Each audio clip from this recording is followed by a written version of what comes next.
coming back to that quote, let's continue here. She says, Christ should work in him to will and to do of his good pleasure.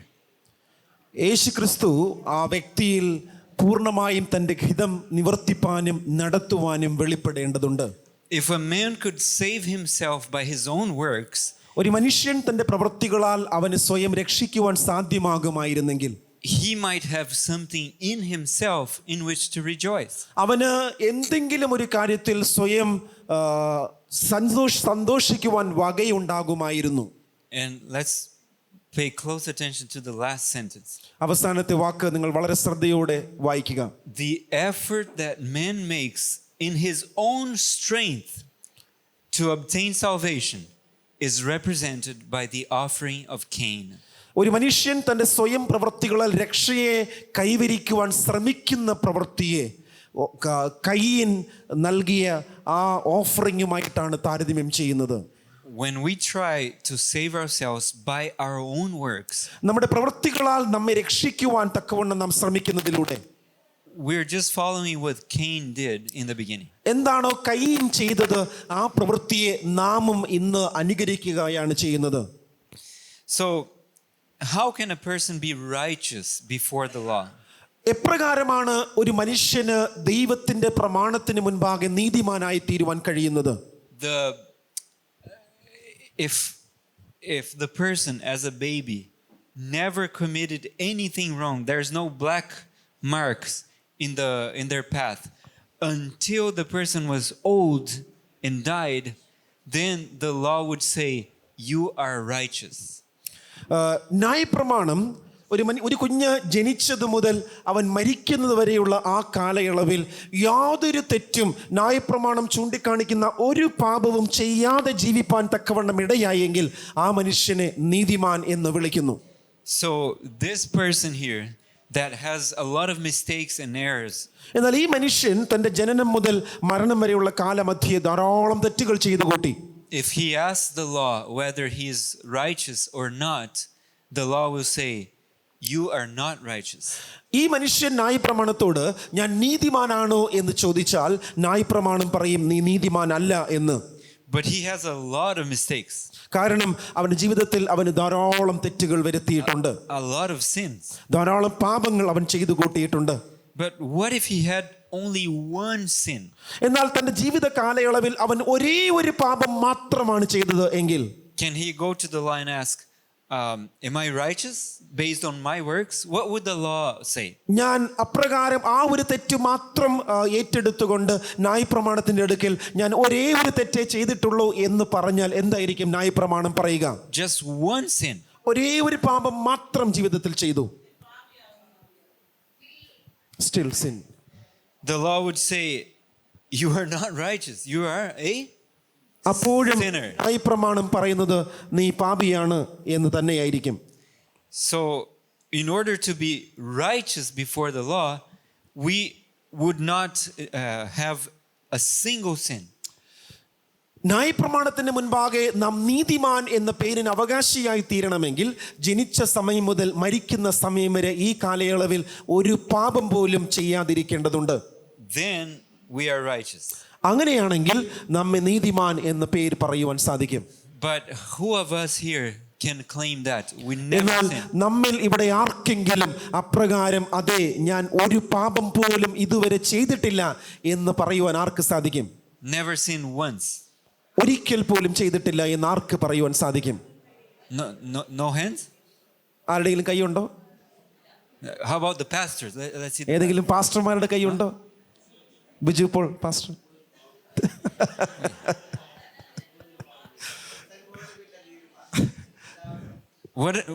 What does that mean?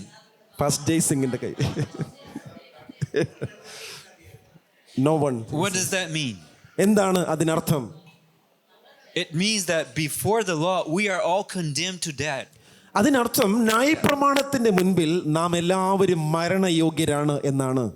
We are all criminals before the law of God. നാം എല്ലാവരും ന്യായപ്രമാണത്തിന്റെ മുൻപിൽ കുറ്റവാളികളാണ്. We're guilty. നാം എല്ലാവരും കുറ്റവാളികളാണ്. And what do we deserve? എന്താണ് നമുക്കുള്ള യോഗ്യത? Death. മരണമാണ്. That's what we deserve. So if we come to the law and say, hey, law, give me what I deserve. Look at my works and give me what I deserve. എൻ്റെ പ്രവൃത്തികൾ നോക്കുവിൻ, എന്നിട്ട് എനിക്ക് എന്താണോ യോഗ്യത ഉള്ളത് അതെനിക്ക് തരിക എന്ന് ന്യായപ്രമാണത്തോട് പറഞ്ഞാൽ Do you know what it will say? എന്താണ് ന്യായപ്രമാണം പറയുക എന്നറിയാമോ? Death. മരണമാണ് നിനക്ക് യോഗ്യത. But law, I did so many good things. I helped my brother Rajesh. I even preached. I made books. Don't I deserve to be saved? ഞാൻ രക്ഷിക്കപ്പെടുവാൻ യോഗ്യനല്ലേ? ഞാൻ ചില സഹോദരന്മാരെ സഹായിച്ചു, ഞാൻ ചില പുസ്തകങ്ങൾ പരിഭാഷപ്പെടുത്തി, ഞാൻ ചില പള്ളികളൊക്കെ പണിതു, ഞാൻ രക്ഷിക്കപ്പെടുവാൻ യോഗ്യനല്ലേ എന്ന് ചോദിച്ചേക്കാം. The law say no. അപ്പോൾ ന്യായപ്രമാണം പറയും, ഇല്ല, നീ യോഗ്യതയില്ല, You sinned നീ പാപം ചെയ്തിരിക്കുന്നു, and you deserve death. നീ മരണത്തിന് യോഗ്യനായി തീർന്നിരിക്കുന്നു. I said, what do you do with all my good works? എന്റെ നന്മ പ്രവർത്തികൾ നീ എന്താണ് ചെയ്യുവാൻ പോകുന്നത്? The law will say, you are made to do good works. You are created for good works. നിങ്ങളെ നന്മ പ്രവർത്തികൾ ചെയ്യുവാനായിട്ടാണ് സൃഷ്ടിച്ചിരിക്കുന്നത്. It's not something for me to thank you for doing good works. ആ പ്രവൃത്തി ചെയ്യുവാനായിട്ടാണ് ദൈവം എന്നെ വിളിച്ചിരിക്കുന്നത്. That was the purpose that you were created. ആ കോറിഡോറിൽ നിന്ന് ആരോ ഭയങ്കരമായിട്ട് സംസാരിക്കുന്നു, നമ്മൾ ഡിസ്റ്റർബ് ചെയ്യാണ് കേട്ടോ. ഒന്ന് പറയാമോ? താഴെയാണോ? Okay okay okay. So the law will say you were created to do good works. ന്യായപ്രമാണം പറയുന്നത് നിങ്ങൾ നീതി പ്രവർത്തികൾ ചെയ്യുവാൻ തക്കവണ്ണം സൃഷ്ടിക്കപ്പെട്ടവരാണ് എന്നത്രേ. It's not. It doesn't involve merit on your part doing good works. അത് ചെയ്യുവാൻ നിങ്ങളുടെ നന്മ പ്രവർത്തികൾ ഒരിക്കലും ഒരു സഹായമായി തീരില്ല. So to illustrate that, if I create, let's see, if I have a plier, player, to press. Okay. If I buy a plier നമ്മളൊരു പ്ലെയർ വാങ്ങിച്ചു എന്ന് വിചാരിക്കുക, cutting player, and it works only 50% of the time. 50% സമയം മാത്രമേ അത് പ്രവർത്തിക്കുന്നുള്ളൂ. The other times it doesn't work. മറ്റ് സമയങ്ങളിലൊന്നും അത് പ്രവർത്തിക്കുന്നില്ല. Should I thank him for working 50% of the time? 50% മാത്രം പ്രവർത്തിക്കുന്നു എന്ന കാരണത്താൽ ഞാൻ അതിന് നന്ദി പറയണമെന്നാണോ? What do you think? If you buy a new car and it only works 15 days out of the month, the other 15 days it stays home because it's broken. ഒരു car വാങ്ങി മാസത്തിൽ 15 ദിവസം മാത്രം അത് പ്രവർത്തിക്കുന്നു, 15 ദിവസം അത് പ്രവർത്തിക്കുന്നില്ല, ഞാൻ എന്തായിരിക്കും ആ കാറിനെ കുറിച്ച് പറയുക? Would you thank the car? Thank you so much because you worked 15 days.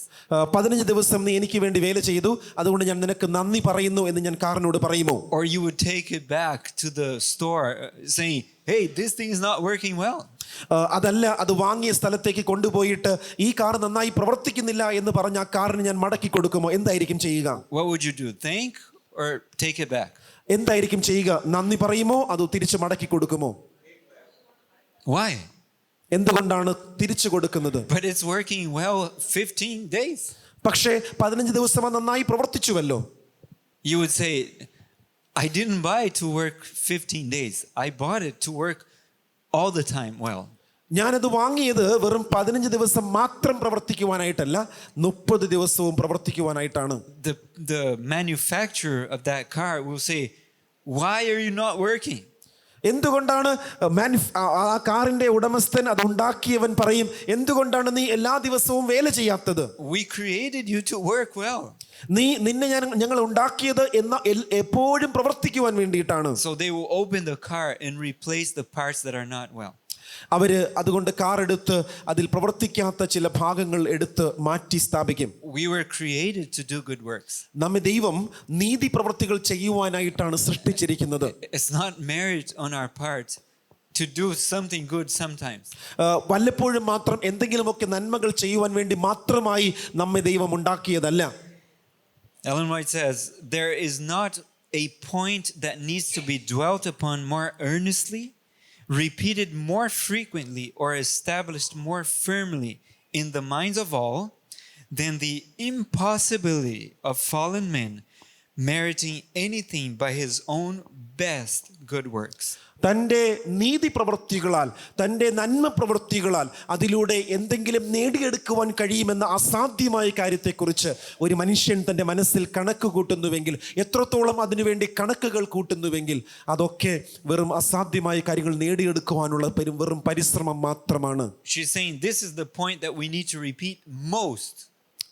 ഈ ഒരു കാര്യം നാം കൂടുതൽ വ്യക്തതയോടെ മനസ്സിലാക്കേണ്ടതുണ്ട്. We need to establish in the minds of everybody.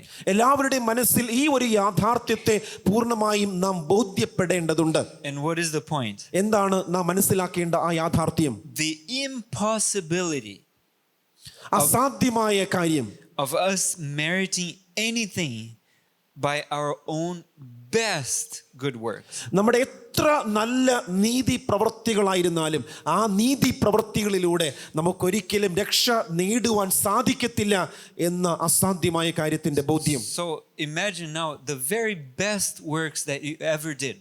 നിങ്ങൾ ചിന്തിക്കുക, നിങ്ങൾ ചെയ്ത ജീവിതത്തിലെ ഏറ്റവും നല്ല ഒരു നീതി പ്രവൃത്തി. I'm not talking about the mistakes, the errors, the sins. I'm talking about your best works. നിങ്ങൾ ചെയ്ത പാപങ്ങളോ പാപകരമായ പ്രവൃത്തികളോ ഒന്നുമല്ല, ചെയ്ത ഏറ്റവും നല്ല ഒരു നീതി പ്രവൃത്തി. She says it is impossible for you to merit anything by those best good works.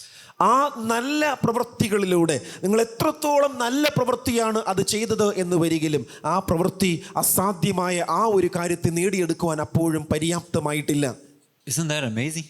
അതെത്ര വലിയ കാര്യമാണ്, അതിശയമായ കാര്യമാണ്. So even by our best good works we cannot merit anything. Imagine how much we can merit then by the bad good works. നമ്മുടെ ഏറ്റവും നല്ല നീതി പ്രവൃത്തികൾ കൊണ്ടുപോലും നമുക്ക് അതുകൊണ്ട് ഒരു നന്മയും ഉണ്ടാവുകയില്ല. എങ്കിൽ നിങ്ങൾ ഓർത്ത് നോക്കി നമ്മുടെ തെറ്റായ പ്രവൃത്തികൾ എപ്രകാരമാണ് നമ്മെ സഹായിക്കുന്നത് എന്ന്. By the bad works I meant to say. Yeah. So salvation is through faith in Jesus Christ alone. രക്ഷ എന്നത് ക്രിസ്തുവിലൂടെ മാത്രമാണ് നമുക്ക് ലഭിക്കുന്നത്, നമ്മുടെ നന്മ പ്രവൃത്തികളാലല്ല. Okay, so this quote, the next quote is so important, but it'll take thinking. So please follow, try to follow the thought. It is amazing. ഈ ഒരു വാക്യം, ഈ ഒരു സ്റ്റേറ്റ്മെന്റ് എത്ര പ്രാധാന്യമേറിയ ഒരു ചിന്തയാണ് നമുക്ക് നൽകുന്നത്. ശ്രദ്ധയോടെ ഇത് വായിക്കുക. And I feel tempted to paraphrase, but I'll just read. Let no one take the limited, narrow position that any of the works of man can help in the least possible way to liquidate the debt of his transgression. ഒരു മനുഷ്യന്റെ പാപത്തിന്റെ പരിഹാരമായി അവന്റെ ഏറ്റവും നല്ല നീതി പ്രവൃത്തികൾ പോലും ഏറ്റവും ചെറിയ തോതിലെങ്കിലും അവനെ സഹായിക്കും എന്ന ചിന്താഗതി, എന്ന ഒരു ചിന്ത ഒരു മനുഷ്യനും ഒരിക്കലും മനസ്സിൽ കൊണ്ടു നടക്കാതിരിക്കട്ടെ. So let's look at debt. കടത്തെക്കുറിച്ച് നാം പരിശോധിക്കുമ്പോൾ ഇങ്ങനെ നമുക്കൊന്ന് പരിശോധിക്കാം. How many have a bank account? എത്ര പേർക്ക് ബാങ്ക് അക്കൗണ്ട് ഉണ്ട്? Yeah. Have you ever been in the red? നിങ്ങൾ എപ്പോഴെങ്കിലും ബാങ്ക് അക്കൗണ്ടിൽ കടത്തിലേക്ക് പോയിട്ടുണ്ടോ? Have you gone below? Yeah? That's not a good feeling, right? ഒരിക്കലും മിനിമം ബാലൻസ് വിട്ട് താഴേക്ക് ഇറങ്ങുന്ന ആ ഒരു I don't feel good about being in the red. അങ്ങനെ ആ കടത്തിൽ, ബാങ്ക് ബാലൻസ് കടത്തിൽ പോവുക, മൈനസിൽ പോവുക, അതൊരിക്കലും എനിക്ക് ഒരു സന്തോഷകരമായ കാര്യമേ അല്ല. As soon as I can, എനിക്ക് അത് എപ്പോഴാണോ തോന്നുന്നത് അല്ലെങ്കിൽ മനസ്സിലാക്കുവാൻ കഴിയുന്നത്, I will get money and deposit into the bank. എത്രയും വേഗം ആ മൈനസിൽ നിന്നും കടത്തിൽ നിന്നും മുകളിലേക്ക് വരുവാൻ കയ്യിൽ എത്രയും പെട്ടെന്ന് കാശുണ്ടാക്കി ഞാൻ അവിടെ കൊണ്ടുപോയിടും. So that instead of being in the negative, I will be at least in zero. ആ ഒരു കടത്തിൽ നിന്നും വേഗത്തിൽ ചെന്ന് ആ ഒരു സീറോ, മിനിമം എന്ന ആ ഒരു ബാലൻസിലേക്ക് ഞാൻ പോകുവാൻ ശ്രമിക്കും. So in the banking system, if you are in the negative and you make a deposit, it will go up. ആ ഒരു ഭാഗം കുറച്ച് അറ്റ്ലീസ്റ്റ് മിനിമം എന്ന അവസ്ഥയിലേക്ക് ഞാൻ ചെല്ലും. Okay, that's in the banking financial system. But let's for a moment make a comparison with that of that with our works. നാം ഇത്രയും നേരം കണ്ടത് ബാങ്കുമായിട്ട് ബന്ധപ്പെടുത്തിയായിരുന്നു. എങ്കിൽ നമ്മുടെ പാപത്തിന്റെ അവസ്ഥയുമായി ബന്ധപ്പെടുത്തി നമുക്ക് എങ്ങനെ ഇത് മനസ്സിലാക്കുവാൻ സാധിക്കും? In the bank, if I go 1,000 rupees in the negative and I deposit 1,000 rupees, I go back to zero. ഞാൻ 0 നിന്നും 1000 രൂപ കടത്തിലേക്ക് ഇറങ്ങിയാൽ വീണ്ടും 1000 രൂപ കൊണ്ടു കൊടുക്കുമ്പോഴാണ് ഞാൻ വീണ്ടും 0 ചെല്ലുന്നത്. But in the good and bad works, it doesn't work that way. എന്നാൽ നല്ല പ്രവൃത്തികൾ തെറ്റായ പ്രവൃത്തികൾ ആ ഒരു ചിന്താഗതിയിൽ ഈ രീതിയിലല്ല കാര്യങ്ങൾ പ്രവർത്തിക്കുന്നത്. One good work will not make one bad work come back to zero. ഒരു നല്ല പ്രവൃത്തി നാം ചെയ്തതുകൊണ്ട് ഒരു ചീത്ത പ്രവൃത്തി വീണ്ടും മാറ്റപ്പെട്ട് 0 എന്ന അവസ്ഥയിൽ എന്നെ കൊണ്ടെത്തിക്കുന്നില്ല. That's why when Adam and Eve ate of the fruit one time, അതുകൊണ്ടാണ് ആദമും ഹവ്വയും ആ പാപഫലത്തെ അല്ലെങ്കിൽ കഴിക്കുവാൻ പാടില്ലാത്ത വിലക്കപ്പെട്ട കനി ഒരിക്കൽ ഭക്ഷിച്ചപ്പോൾ they could do good works the rest of their lives and they still deserve death. അവർ ആ ഒരു പ്രാവശ്യം കഴിച്ചതിന് ശേഷമുള്ള ജീവിതകാലം മുഴുവനും പാപം ചെയ്യാതെ അനുസരണയോടെ ജീവിച്ചിട്ടും അവർ അപ്പോഴും പാപികളായി തന്നെ നിലനിന്നത് ആ ഒരു കാരണം കൊണ്ടാണ്. Because a good work will not pay any debt. കാരണം ഒരു നല്ല പ്രവൃത്തി നാം ചെയ്ത തെറ്റായ ഒരു പ്രവൃത്തിക്ക് പരിഹാരമായി തീരുന്നില്ല. If the good work doesn't pay debt, what pays our debt? നമ്മുടെ നല്ല പ്രവൃത്തി തെറ്റായ പ്രവൃത്തിക്ക് പരിഹാരം ചെയ്യുന്നില്ലെങ്കിൽ എന്തായിരിക്കും നമ്മുടെ തെറ്റായ പ്രവൃത്തികൾക്ക് പരിഹാരം ചെയ്യുന്നത്? Do you know what? The blood of Christ. The death of the sinner. The death of the sinner pays the price. അവിടെ അവന് പരിഹാരം അല്ലെങ്കിൽ ആ തെറ്റായ പ്രവൃത്തിക്ക് പരിഹാരം ഉണ്ടാകുന്നത് ആ തെറ്റ് ചെയ്ത മനുഷ്യന്റെ മരണത്തോടു കൂടിയാണ്. But it is eternal death. അത് വെറും ഒരു നിസ്സാര മരണമല്ല, നിത്യമായ രണ്ടാമത്തെ മരണമാണ്. How many want to pay the debt that way? ആ മരണം എത്ര പേർക്ക് മരിക്കണം എന്ന് തോന്നുന്നുണ്ട്? Do you want to pay with eternal death? ആ തെറ്റിന് പരിഹാരമായി ന്യായപ്രമാണം ചോദിക്കുന്ന ആ രണ്ടാമത്തെ മരണമാകുന്ന വില കൊടുക്കുവാൻ നമുക്ക് എത്ര പേർക്ക് താല്പര്യമുണ്ട്? I surely don't want to pay my debt with eternal death. എനിക്കൊരിക്കലും ആ ഒരു പാപത്തിന് പരിഹാരമായി മറുവിലയായി ആ രണ്ടാമത്തെ മരണം കൊടുക്കുവാൻ ഞാൻ ഒരിക്കലും ആഗ്രഹിക്കുന്നില്ല. So if there's a way that my debt can be paid different than with my eternal death, എൻ്റെ രണ്ടാം മരണം എന്നതിന് പകരമായി മറ്റൊരു തരത്തിൽ എൻ്റെ പാപത്തിന് പരിഹാരം കാണുവാൻ സാധിക്കുമെങ്കിൽ I definitely want to try that route. തീർച്ചയായും ആ വഴിയിലൂടെ ചെന്ന് അതിന് പരിഹാരം കാണുവാൻ ഞാൻ ആഗ്രഹിക്കുന്നു. And there is a way. ഒരു വഴിയുണ്ട് എന്ന് ഞാൻ മനസ്സിലാക്കുന്നു. The way is if somebody else pays my debt. വഴി എന്നത് എനിക്ക് കൊടുക്കേണ്ട മറുവില എനിക്ക് പകരം മറ്റൊരുവൻ കൊടുത്താൽ അതിനൊരു വഴിയായി തീർന്നിരിക്കുന്നു. Even Christ's good works cannot replace or cannot pay off my debt. Repeat again. Even Christ's good works cannot pay off my debt or anybody's debt. Okay. Only his death could pay for debt. യേശുക്രിസ്തുവിന്റെ മരണത്തിന് മാത്രമാണ് എൻ്റെ ആ പാപത്തെ പരിഹാരം കണ്ടെത്തുവാൻ സാധിക്കുന്നത്. The only way to pay for debt is by dying. ആ പാപത്തിന് പരിഹാരം കാണുവാൻ സാധിക്കുന്ന ഒരേ ഒരു വഴി എന്നത് മരണം അല്ലെങ്കിൽ രക്തം ചൊരിയുക എന്നത് മാത്രമാണ്. That's why Christ needed to die. അതുകൊണ്ടാണ് നമ്മുടെ പാപത്തിന് പരിഹാരമായി യേശുക്രിസ്തുവിന് മരിക്കേണ്ടി വന്നത്. It wasn't just to live doing well. നമുക്ക് വേണ്ടി നമ്മുടെ പാപങ്ങൾക്ക് പരിഹാരമായി നീതി പ്രവർത്തിയാൽ ജീവിക്കുക മാത്രം യേശുക്രിസ്തുവിന് മതിയാകുമായിരുന്നില്ല, നമുക്ക് വേണ്ടി മരിക്കുക കൂടെ ചെയ്യേണ്ടി വന്നു. His death paid my debt. യേശുക്രിസ്തുവിന്റെ മരണത്തിന് മാത്രമേ എൻ്റെ പാപത്തിന് പരിഹാരം ചെയ്യുവാൻ സാധിക്കുകയുള്ളൂ. But then why did he need good works? എന്നാൽ അപ്പോൾ തന്നെയും മരണം മാത്രം മതിയെങ്കിൽ, യേശുക്രിസ്തു മരിച്ചാൽ മാത്രം മതിയെങ്കിൽ എന്തിനാണ് നീതിയോടെ യേശുക്രിസ്തു ജീവിക്കേണ്ടിയും കൂടെ വന്നത്? He lived to do good works. യേശുക്രിസ്തു നല്ല പ്രവൃത്തികൾ ചെയ്യുവാൻ വേണ്ടി ജീവിച്ചു എന്ന്. He can apply his merit to us. യേശുക്രിസ്തുവിന്റെ ആ നീതി പ്രവൃത്തികൾ നമ്മിൽ അപ്രകാരം സ്ഥാപിക്കുവാൻ. So the price of my debt is already paid. എൻ്റെ മരണത്തിൻ്റെ പ്രതിഫലം അവിടെ നൽകപ്പെട്ടിരിക്കുന്നു. But that only brings the account to zero. ഇവിടെ എൻ്റെ ബാങ്ക് അക്കൗണ്ട് ഇപ്പോൾ സീറോയിലെത്തി. But he wants to apply his merit to us who have no merit. നമുക്ക് യാതൊരു നീതിയുമില്ല, നന്മയുമില്ല, എങ്കിലും കർത്താവായ ദൈവം തൻ്റെ നീതിയെ നമ്മുടെ നീതിയായി കണക്കിലെടുക്കുന്നു. How do I receive the merit of Christ? യേശുക്രിസ്തുവിന്റെ ആ നന്മകളെ, ആ നീതികളെ ഞാൻ എപ്രകാരമാണ് കൈവശപ്പെടുത്തുന്നത്, ഏറ്റെടുക്കുന്നത്? Help me. എന്നെ സഹായിക്കൂ. How can I receive his merit? എങ്ങനെയാണ് എനിക്ക് യേശുക്രിസ്തുവിന്റെ ആ നീതിയെ അവകാശമാക്കുവാൻ സാധിക്കുന്നത്? എങ്ങനെയാണ്? വിശ്വാസത്താൽ. By faith. By faith, that's right. ശരിയാണ്, വിശ്വാസത്താൽ. By faith, I can grab his merit and claim it as my own. വിശ്വാസത്താൽ യേശുക്രിസ്തുവിന്റെ ആ നീതി പ്രവൃത്തികളെ ഞാൻ മുറുകെ പിടിച്ച് അത് എന്റേതാക്കി മാറ്റുവാൻ സാധിക്കും. By faith, I can receive his death as my own.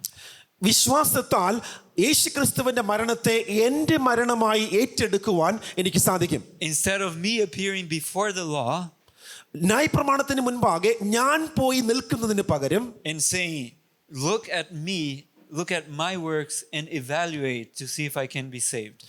എൻ്റെ പ്രവൃത്തികളെ നീ പരിശോധിക്കുക, രക്ഷിക്കപ്പെടുവാൻ യോഗ്യതയുണ്ടോ എന്ന് നീ പരിശോധിക്കുക എന്ന് ന്യായപ്രമാണത്തോട് പറയാം. I can come to the law and say, look at my Savior, see if that will let me pass. ന്യായപ്രമാണത്തോട് എനിക്ക് പറയുവാൻ സാധിക്കും, എനിക്ക് പകരക്കാരനായി മരിച്ച രക്ഷകനെ നീ നോക്കുക, അവന്റെ നീതി പ്രവൃത്തി ഞാൻ രക്ഷിക്കപ്പെടുവാൻ യോഗ്യതയുണ്ടാക്കിയോ എന്ന് ചോദിക്കുക. With the good works, I can come to the Father and say, Father, I believe in your Son, Jesus Christ. ഞാൻ എൻ്റെ നീതി പ്രവൃത്തികളാൽ ഇപ്പോൾ പിതാവിൻ്റെ അടുക്കൽ ചെന്നിട്ട്, പിതാവേ, ഞാൻ അങ്ങയുടെ പുത്രനിൽ വിശ്വസിക്കുന്നു, അതിൻ്റെ തെളിവാണ് എൻ്റെ നല്ല ജീവിതം എന്ന് പ്രഖ്യാപിക്കുന്നു. He died in my stead. എനിക്ക് പകരക്കാരനായി യേശുക്രിസ്തു മരിച്ചു. I accept his death in my place. എനിക്ക് പകരമായി യേശുക്രിസ്തു മരിച്ചു എന്ന വസ്തുതയെ ഞാൻ മനസ്സിലാക്കുന്നു, സ്വീകരിക്കുന്നു. Don't give me what I deserve. ഞാൻ എന്താണോ യോഗ്യതയുള്ളത് അതെനിക്ക് തരരുതേ. Give me what he deserves. എന്താണോ അവിടുത്തെ പുത്രൻ യേശുക്രിസ്തു യോഗ്യനായത് അത് എനിക്ക് നൽകുവാൻ എന്നോട് കരുണ തോന്നണമേ. Because out of love you gave him what I deserved. ഞാൻ എന്താണോ യോഗ്യനായത്, എനിക്ക് എന്താണോ ലഭിക്കുവാൻ യോഗ്യതയുള്ളത് അതെനിക്ക് പകരം അവിടുന്ന് പുത്രനായ യേശുക്രിസ്തുവിന് കൊടുത്തിരിക്കുന്നുവല്ലോ. And with this great exchange, the Father gives to me what I don't deserve, which is eternal life. ആ ഒരു കൈമാറ്റത്തിലൂടെ എന്താണോ ഞാൻ സ്വീകരിക്കുവാൻ യോഗ്യനല്ലാത്തത് അത് യേശുക്രിസ്തു മുഖാന്തിരം നിത്യജീവനാകുന്ന ആ വലിയ അവകാശത്തെ യേശുവിലൂടെ നമുക്ക് നൽകുവാൻ പിതാവ് തീരുമാനിച്ചിരിക്കുന്നു, നൽകുവാൻ ഇടയായിരിക്കുന്നു. All that man can possibly do toward his own salvation is to accept the invitation. Whosoever will, let him take the water of life freely. എന്താണോ മനുഷ്യന് സ്വയമായി ചെയ്യുവാൻ കഴിയുന്നത് അത് ഒരേ ഒരു കാര്യം മാത്രമാണ്. അത് രക്ഷ നമുക്ക് നൽകുവാൻ ദൈവം കൈകൾ നീട്ടുമ്പോൾ ദൈവത്തിൻ്റെ ആ ക്ഷണം സ്വീകരിക്കുക മാത്രമാണ്. ആ ജലം, നിത്യജീവന്റെ വെള്ളം പാനം ചെയ്യുവാൻ നാം സ്വയം കർത്താവിൻ്റെ അടുക്കൽ ചെല്ലുക. If we gathered everything that is good in us, നമ്മുടെ എല്ലാ നന്മകളെയും നാം ചേർത്ത് പിടിക്കുവാൻ മനസ്സുവെച്ചാൽ, everything that is holy, noble, lovely, എന്തൊക്കെ നന്മയായതുണ്ടോ, സത്യമായതുണ്ടോ, ഘനമായതുണ്ടോ, നീതിയായതുണ്ടോ അതൊക്കെ ചേർത്ത് പിടിച്ചാലും, and then we present this to the angels of God, ദൈവത്തിന്റെ അടുക്കൽ അതൊക്കെ ചേർത്ത് പിടിച്ച് നാം നമ്മെ തന്നെ സമർപ്പിച്ചാലും, as acting a part in the salvation of the human soul or in merit, ദൈവത്തിന്റെ സന്നിധിയിൽ നമ്മെ തന്നെ അപ്രകാരം പുതുക്കി ഏൽപ്പിക്കുവാൻ തക്കവണ്ണം ഇടയായാലും, the proposition would be rejected as treason. അപ്പോഴും അതിൻ്റെ ആകെ തുക എന്നത് നമ്മെ തിരസ്കരിക്കും എന്നുള്ള ഒരു വസ്തുത തന്നെയാണ് നാം സ്വയമായി അതിന് പുറപ്പെടുവാൻ ഇടയായാൽ. Now treason is a very strong word. Treason എന്ന വാക്ക് വളരെ വളരെ കടുപ്പമുള്ള ഒരു വാക്കാണ്. Traitors in the past were hanged. പണ്ട് കാലത്ത് അപ്രകാരം വഞ്ചകന്മാരെ തൂക്കിക്കൊല്ലുമായിരുന്നു. So the angels would say that if we try to gather our good works, everything that is good in us, and think that that can play a part in saving us, we will be betraying Christ. നമ്മുടെ നന്മ പ്രവൃത്തികൾ കൊണ്ട് അതൊക്കെ പ്രവർത്തിച്ച് രക്ഷപ്പെടുവാൻ സാധിക്കുമെന്ന ബോധ്യത്തോടെ നാം നടക്കുന്നവരായി തീരുന്നുവെങ്കിൽ അപ്രകാരം ആ വഞ്ചകന്മാരെ കൂട്ടിച്ചേർത്ത് അവരെ വഞ്ചകന്മാരെന്ന് മുദ്ര കുത്തുന്നത് പോലെയായി തീരും നമ്മെക്കുറിച്ചും ദൈവത്തിന് പറയുവാൻ സാധിക്കുന്നത്. Basically, they would, to my understanding, they would think, do you say that what Christ did is not sufficient? Are you trying to add to what he did? നാം പറയുന്നത് യേശുക്രിസ്തു ചെയ്ത പ്രവൃത്തി നിന്നെ രക്ഷിക്കുവാൻ മതിയാകാത്തതാണ് എന്നാണോ നീ ചിന്തിക്കുന്നത്? നിന്റെ നന്മ പ്രവൃത്തികൾ അതിന് സഹായം ചെയ്യും എന്ന ബോധ്യത്തിലാണോ നീ പ്രവർത്തിക്കുന്നത്? So they would reject it as treason. അങ്ങനെ ചിന്തിക്കുന്നുവെങ്കിൽ അതിനെ തള്ളിക്കളയുവാൻ തിരസ്കരിക്കുവാൻ നാം ഇടയായി തീരും. This is another quote that tells the steps of how we can be justified. നമ്മെ ദൈവം എങ്ങനെയാണ് നീതീകരിക്കുന്നത് എന്ന് ബോധ്യപ്പെടുത്തുന്ന മറ്റൊരു കൊട്ടേഷനാണിത്. I have highlighted a few words here ഞാൻ ചില വാക്കുകളെ കൂടുതൽ വെളിച്ചത്തിൽ നൽകിയിട്ടുണ്ട് to make it clear. അത് വ്യക്തത നൽകുവാനായിട്ടാണ്. It says, as the penitent sinner contrite before God, discern Christ's atonement in his behalf, and accepts this atonement as his only hope in this life and the future life, his sins are pardoned. നാം ഓരോ പാപികളും അവരുടെ പാപത്തെ ഏറ്റുപറഞ്ഞുകൊണ്ട് അവരുടെ തെറ്റുകളെ തിരിച്ചറിഞ്ഞ് മനസ്സിലാക്കി യേശുക്രിസ്തുവിൻ്റെ പാപയാഗം നമ്മുടെ പാപങ്ങൾക്ക് പരിഹാരമാണ്, ഒരേ ഒരു വഴി മാത്രമാണെന്ന് മനസ്സിലാക്കി നമ്മുടെ പാപങ്ങളെ ഏറ്റുപറയുന്നുവെങ്കിൽ ആ പാപങ്ങൾ യേശുക്രിസ്തുവിൽ പരിഹരിക്കപ്പെടും, ക്ഷമിക്കപ്പെടും. Okay, so let's go through the steps. The first thing is to be penitent. ആദ്യം പാപബോധമുള്ള ഒരു പാപിയായി മാറുക. ഒന്നാമത്തെ പടി. What is to be penitent? എന്താണ് ആ പാപബോധമുള്ളവൻ എന്നതിന് അർത്ഥം? You are willing to acknowledge that what you did is wrong. ഞാൻ ചെയ്തത് തെറ്റാണ് എന്ന് അംഗീകരിക്കുവാനുള്ള ഒരു മനസ്സുള്ളവനായി മാറുക. You are willing to fix. You don't want to continue in that.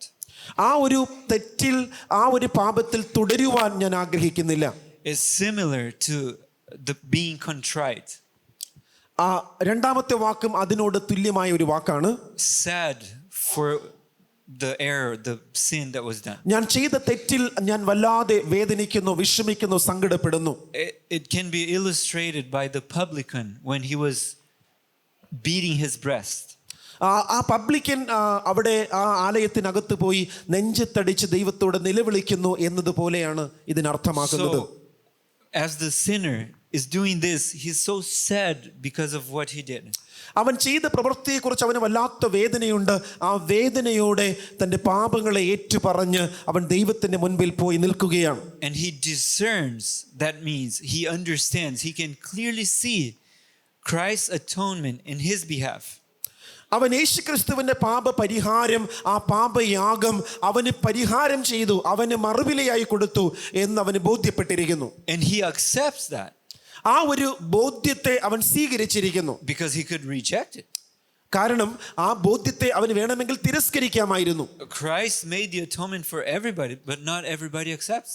യേശുക്രിസ്തു എല്ലാവർക്കും വേണ്ടി മരിച്ചു, പക്ഷെ എല്ലാവരും ആ പാപയാഗത്തെ സ്വീകരിക്കുന്നില്ല. But if the sinner is contrite, is sad for what he did, and understands what Christ did for him, and accepts it as his only hope, എന്നാൽ പാപിയായ മനുഷ്യൻ തന്റെ പാപത്തെക്കുറിച്ച് ബോധ്യപ്പെട്ട് വേദനയോടെ ആ പാപത്തെ ദൈവത്തിന് മുൻപാകെ ഏറ്റുപറഞ്ഞ് അതിന് പരിഹാരമായി കർത്താവായ യേശുക്രിസ്തു ക്രൂശിൽ യാഗമായി എന്ന് ബോധ്യപ്പെട്ട് ആ യാഗത്തെ തൻ്റെ പരിഹാരമായി അംഗീകരിക്കുമ്പോൾ, അതിനെ സ്വീകരിക്കുമ്പോൾ, his sins are pardoned.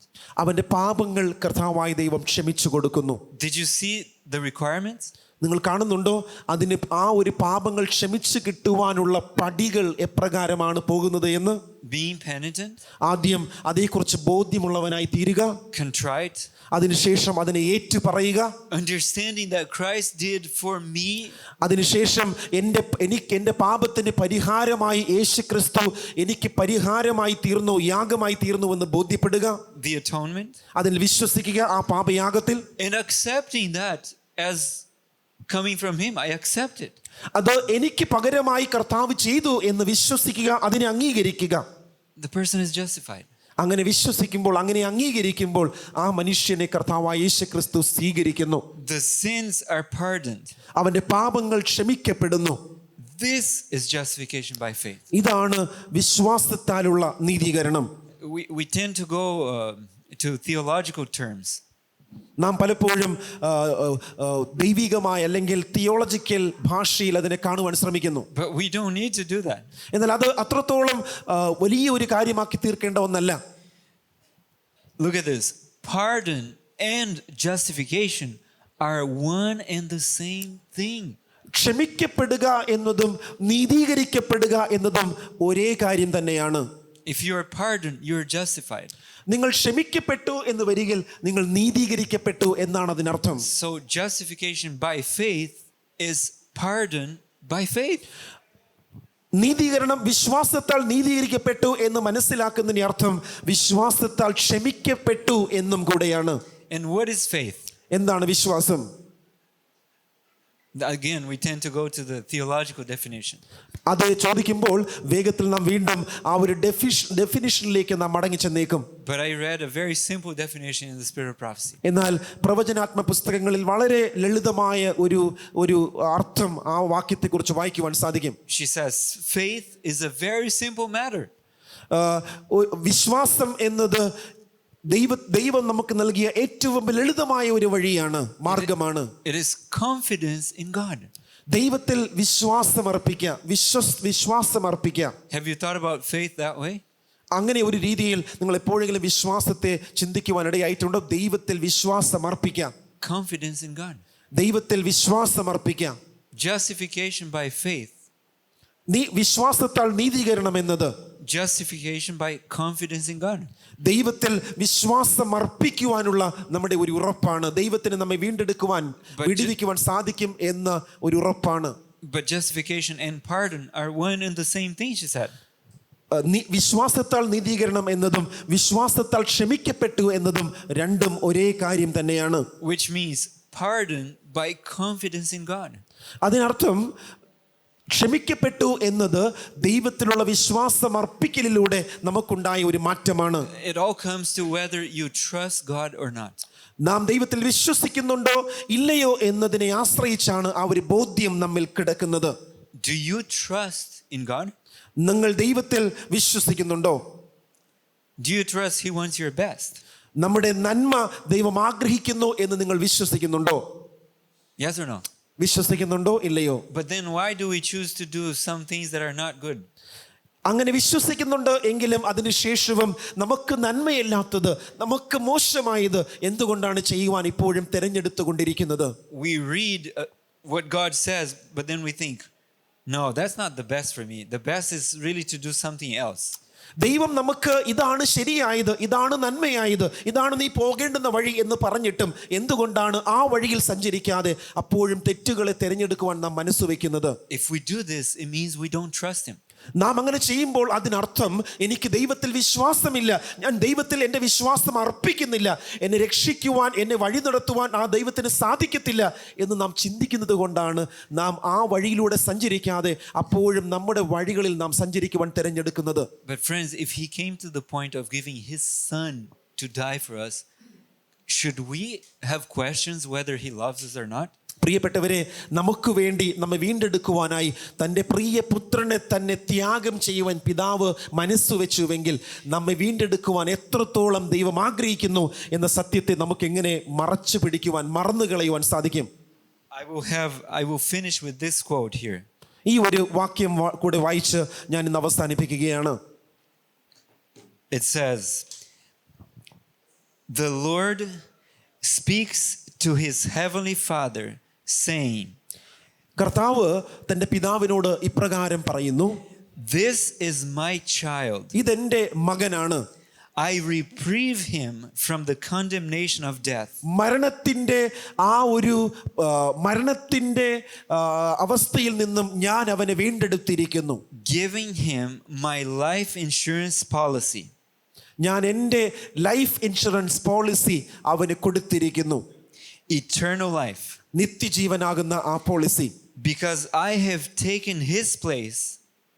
കാരണം ഞാൻ അവന് പകരക്കാരനായി ക്രൂശിക്കപ്പെട്ടിരിക്കുന്നു. And have suffered for his sins. അവന്റെ പാപത്തിന് പരിഹാരമായി കഷ്ടപ്പെട്ടിരിക്കുന്നു. He is even my beloved son. അവൻ എൻ്റെ പ്രിയ മകനാണ്. Do you see what Christ speaks to his father? നിങ്ങൾ കേൾക്കുന്നുണ്ടോ എന്താണ് നമ്മെക്കുറിച്ച് പിതാവിനോട് യേശുക്രിസ്തു പറയുന്നത് എന്ന്? When we come to him in faith, നാം ദൈവത്തിന്റെ അടുക്കൽ വിശ്വാസത്താൽ ചെല്ലുമ്പോൾ, he goes before the Father and says, "Father, this is my child." നാം വിശ്വാസത്താൽ ദൈവത്തിന്റെ അടുക്കൽ ചെല്ലുമ്പോൾ നമ്മെക്കുറിച്ച് കർത്താവായ യേശുക്രിസ്തു പിതാവിനോട് പറയുന്നത്, പിതാവേ, ഇവൻ എൻ്റെ പ്രിയപുത്രനാണ്, എൻ്റെ പ്രിയ മകനാണ്.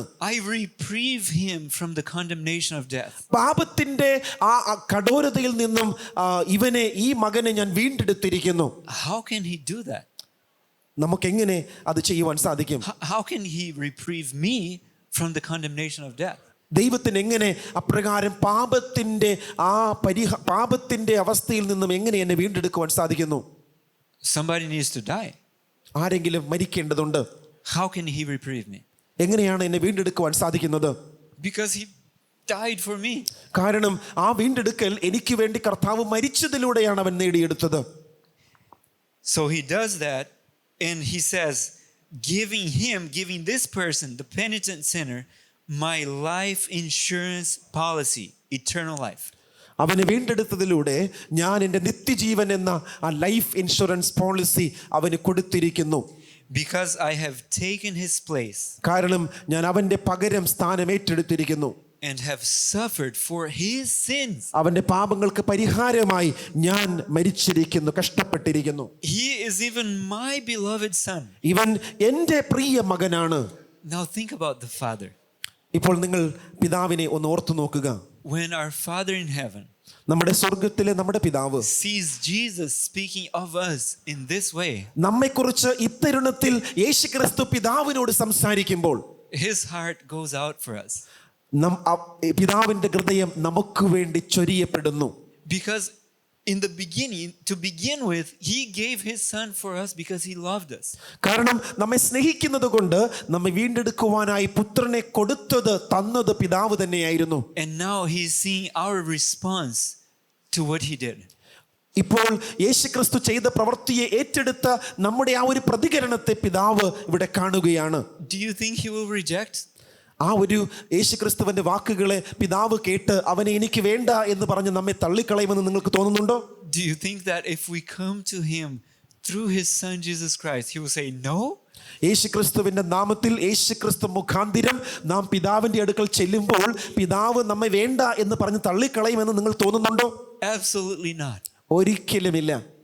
If we come to the Father through his son, he will open his arms to receive us. യേശുക്രിസ്തു മുഖാന്തിരം നാം പിതാവിന്റെ അടുക്കൽ ചെല്ലുമ്പോൾ പിതാവ് ഇരു കൈകളും നീട്ടി നമ്മെ ചേർത്ത് പിടിക്കും, നമ്മെ സ്വീകരിക്കും. And she says, "Thus man, pardoned and clothed with the beautiful garments of Christ's righteousness, stands faultless before God."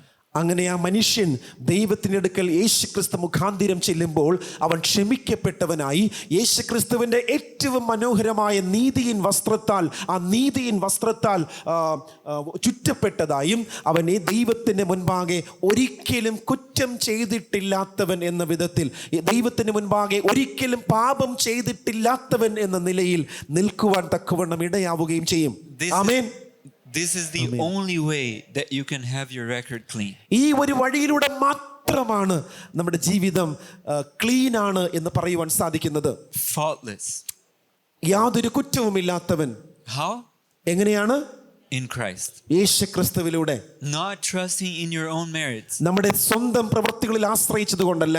The only merit we have is death. നമുക്കുള്ള ഒരേ ഒരു അവസ്ഥ അല്ലെങ്കിൽ നമുക്കുള്ള ഒരേ ഒരു ഫലം എന്നത് മരണം മാത്രമാണ്, അവകാശം. Who wants to trust in Christ for salvation? ആ രക്ഷ പ്രാപിക്കുവാനായി ആർക്കൊക്കെ യേശുവിൽ വിശ്വസിക്കുവാൻ മനസ്സുണ്ട്? Who wants to reject his own merit, your own merit? നമ്മുടെ ആ സ്വന്തം നീതി പ്രവൃത്തികളെ വേണ്ട എന്ന് പറയുവാൻ ആർക്കൊക്കെ മനസ്സുണ്ട്? Amen. Amen. Amen. May we be found in Christ every day so that we can receive salvation by grace through faith. ഓരോ ദിവസവും ക്രിസ്തുവിൽ കാണപ്പെടുവാൻ, അപ്രകാരം വിശ്വാസത്തിലൂടെ ആ നീതിയുടെ അത്ഭുതകരമായ കിരീടത്തെ പ്രാപിപ്പാൻ യേശു ക്രിസ്തു നമ്മെ പിതാവിൽ ശക്തിപ്പെടുത്തട്ടെ. ആമേൻ. Let us pray to Let's all end. stand up. Let's stand. Okay. Dear Heavenly Father, പിതാവേ സ്വർഗീയനാഥ, thank you for sending your Son to die for us. ഞങ്ങൾക്ക് വേണ്ടി മരിക്കുവാൻ അവിടുന്ന് യേശു ക്രിസ്തുവിനെ അയച്ചതിനാൽ നന്ദി പറയുന്നു. He is the propitiation for our sins. ഞങ്ങളുടെ പാപങ്ങൾക്ക് പരിഹാരമായി അവിടുന്ന് യേശു ക്രിസ്തുവിനെ അയച്ചുവല്ലോ. Thank you for loving us with this immense love. ഈ അത്ഭുതകരമായ സ്നേഹത്താൽ ഞങ്ങളെ സ്നേഹിച്ചതുകൊണ്ട് ഞങ്ങൾ അങ്ങേ സ്തുതിക്കുന്നു പ്രിയ പിതാവേ. Help us to always come to you through the merits of Jesus Christ. യേശു ക്രിസ്തുവിന്റെ നീതി പ്രവൃത്തികളാൽ എപ്പോഴും അവിടുത്തെ അടുക്കലേക്ക് വരുവാൻ ഞങ്ങളെ അവിടുന്ന് ശക്തിപ്പെടുത്തണമേ. Guard us from trusting in our merits. ഞങ്ങളുടെ സ്വന്തം നീതി പ്രവൃത്തികളിൽ ആശ്രയിക്കുന്നതിൽ നിന്നും ഞങ്ങളെ എപ്പോഴും അവിടുന്ന് സംരക്ഷിക്കണമേ. May we exercise faith. ഓരോ നിമിഷവും വിശ്വാസത്തെ ഞങ്ങൾ എപ്പോഴും പ്രാവർത്തികമാക്കുവാൻ, Trusting in the Lord Jesus. യേശു ക്രിസ്തുവിൽ എപ്പോഴും ആശ്രയം വയ്ക്കുവാൻ, And believing that in Him you accept us. അങ്ങയിൽ യേശു ക്രിസ്തുവിൽ അവിടുന്ന് ഞങ്ങളെ സ്വീകരിക്കുമെന്ന് വിശ്വസിക്കുവാൻ, Without merit or claim on our own, ഞങ്ങളുടെ സ്വന്തം നീതി പ്രവൃത്തികളാലല്ല എന്ന് ബോധ്യപ്പെടുവാൻ, but because of your great love towards us. എന്നാൽ അങ്ങയുടെ വലിയ സ്നേഹത്താലും കൃപയാലും എന്ന് തിരിച്ചറിയുവാൻ Help us to share these good news with others, ഞങ്ങളെ ബോധ്യപ്പെടുത്തുകയും അത് മറ്റുള്ളവരെ ബോധ്യപ്പെടുത്തുവാനും ഞങ്ങളെ അവിടുന്ന് സഹായിക്കണമേ. so that they can receive salvation as well. ആ ബോധ്യത്താൽ അനേക രക്ഷയെ പ്രാപിക്കുവാൻ തക്കവണ്ണം അവിടുന്ന് ഇടയാക്കണമേ. Continue with us അവിടുന്ന് ഞങ്ങളോട് കൂടെ തന്നെ ഇരിക്കുമാറാകണമേ. and give us your Holy Spirit. അവിടുത്തെ പരിശുദ്ധാത്മാവിനെ ഞങ്ങൾക്ക് തരണമേ. In Jesus' name. യേശുവിന്റെ നാമത്തിൽ ഞങ്ങൾ പ്രാർത്ഥിക്കുന്നു. Amen. കേൾക്കുമാറാകണമേ. ആമേൻ.